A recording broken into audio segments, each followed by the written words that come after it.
ഇപ്പൊ പറയാൻ പോകുന്നത് ഈ പൂവുകൾ കണ്ടോ, എൻ്റെ ഡെയ്സി പൂവിട്ടത് എന്തോ ഒരു ഭംഗിയിൽ പൂവിടുന്നു. ഇതേപോലെ പൂവിട്ട ചെടിയായിരുന്നു ഇന്നലെ വരെ ഇതുപോലെ പൂവിട്ട ചെടിയായിരുന്നു.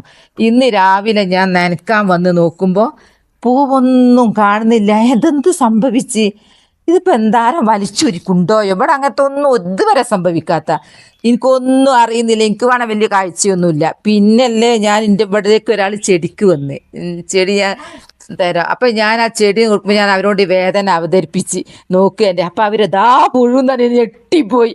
നോക്കുമ്പോൾ 1 2 3 പുഴുവിൻ്റെ അടിയിൽ ഇത് മൊത്തം തിന്ന് തീർക്കുക ഒരു രാത്രി കൊണ്ട്. നിങ്ങൾക്ക് ഇങ്ങനെ അനുഭവം ഉണ്ടായിട്ടുണ്ടോ? ഒരു രാത്രി കൊണ്ട് സംഭവിച്ചതാ. ഇനിയിപ്പോൾ കുഴപ്പമില്ല, മരുന്നൊക്കെ അടിച്ചിട്ടുണ്ട്. എന്നിട്ട് ഞാൻ അതൊക്കെ വെട്ടി മാറ്റി കഴിഞ്ഞ് വീണ്ടും നന്നായി തളിര് വരും. എന്നാലും നോക്ക്, ഇത് വല്ലാത്തൊരു ഇതുപോലത്തെ സംഭവമാണ് ഇതായത്. ഞങ്ങളൊന്ന് കാണിച്ചു തന്നതാ. എല്ലാവരും ദിവസേന നമ്മൾ പൂച്ചെടി നടുന്നവരാണെങ്കിൽ ഇങ്ങനെയൊക്കെ ശ്രദ്ധിക്കണം എന്ന് പറയാം. ഞാൻ ഒരു ദിവസം കൊണ്ടാട്ടോ, ഒറ്റ രാത്രി കൊണ്ട്